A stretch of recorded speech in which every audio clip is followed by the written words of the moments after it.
Right, working on the Astra again. Thought I'd get some time to just enjoy it, but I didn't even get it off the ramps after the last video because I shut the bonnet and it wouldn't open again, so I couldn't connect jumper cables up to hydraulic lift to actually lower it down.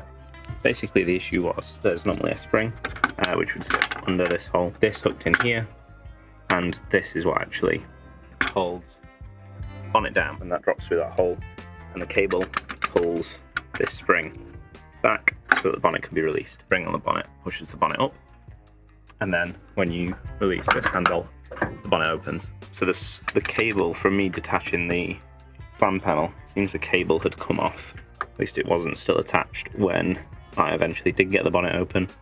But basically what you have to do is make a tool, something like this, aluminium or in this case steel, so it's stiff enough to not bend when you twist it. There's a bend 2 inches away from the end, and another one 6 inches away from the end at about the same angle, and a notch cut in the end. I've also sort of sharpened it so that it slides under the spring easier, and you would essentially demonstrate with the spring on top, would slide it up through this gap with the bonnet still closed obviously, push the spring back like that, pop it off, and it springs back to here basically, and the spring would then be not covering the hole, and if you jump on the bonnet a few times and bounce it, it should pop open. That was a pain to do at like 11 at night when I wanted to drive the car. I just decided to leave it. So that happened, and the bonnet popped open at Donington Park, which I'll insert a clip of now. Is it? And I got black flagged for that. Basically, I don't trust the factory bonnet catch anymore to either keep the bonnet closed or let me open it when I want to. So I think the only sane solution is to fit a set of these Aerocatchers, which I bought from Demon Tweaks, and they arrived within 24 hours, which is pretty awesome. So these, press down on them, pop open like that, and pull up, and this pin slides back, which means this should be through the hole like that, is allowed to release, and when it's shut, the pin pushes through the hole in the end of this thing. I'm thinking of mounting them about here at this sort of angle, look alright.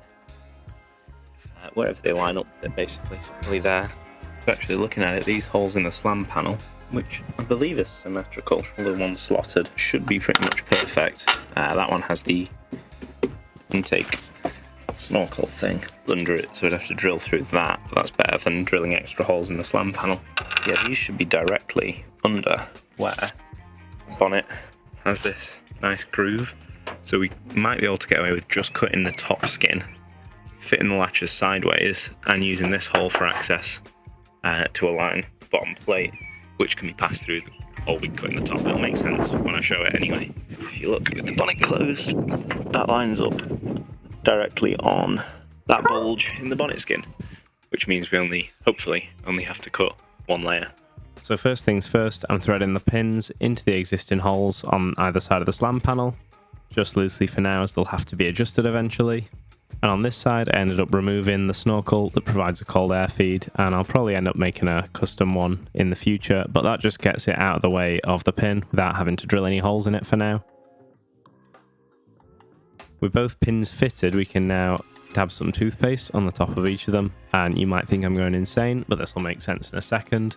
So with that done, if you close the bonnet, the toothpaste will transfer onto the bonnet and give you a nice marker for where to drill in, and that ensures that everything lines up perfectly. So you can see on the top left corner and the top right corner, a little white mark that the pins have left on the bonnet. So starting out with a 4mm drill bit, I'm drilling a pilot hole in each corner.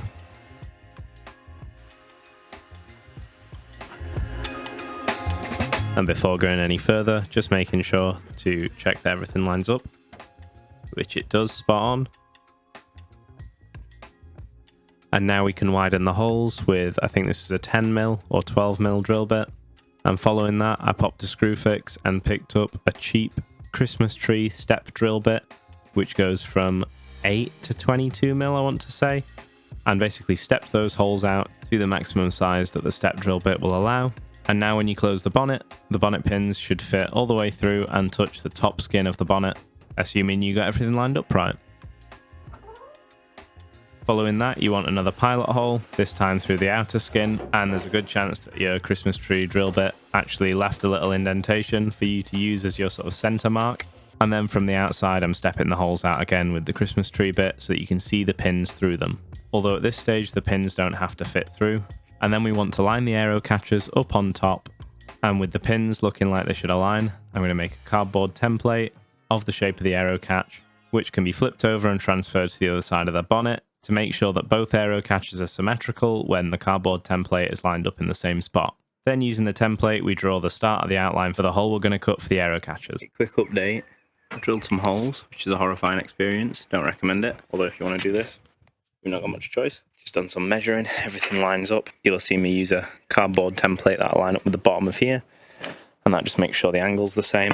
And I did measure, and here to here is 10 centimeters at each corner of both of these, so they should look pretty symmetrical once it's on. So now it's time to do the really scary bit of getting the angle grinder out and chopping the shape of the aero catchers out. And I'll just do a quick test fit, place these on, and make sure it looks cool, and also make sure that the holes for the pins line up. The hole I've cut doesn't line up, but once this is all angle grinded out, then the hole for the pin and the aero catch will line up.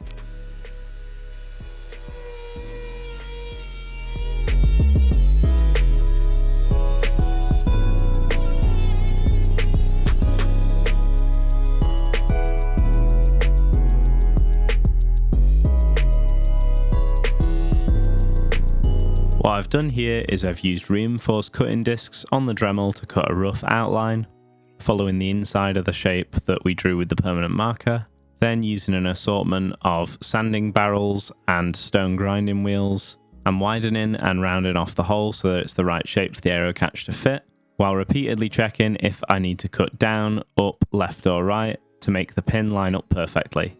For the second hole, I actually mostly ended up just using the reinforced cutting discs, even as a grinder by just dragging them sideways, because the sanding wheels wore out way too quickly and kept having to be changed, and the stone grinding wheels were super slow and melted the paint.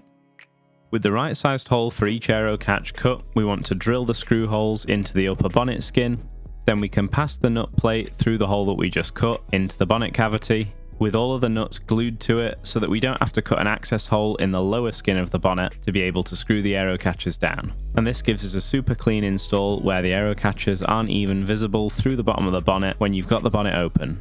And although they're in need of a little adjustment, we now have two perfectly functional bonnet catchers.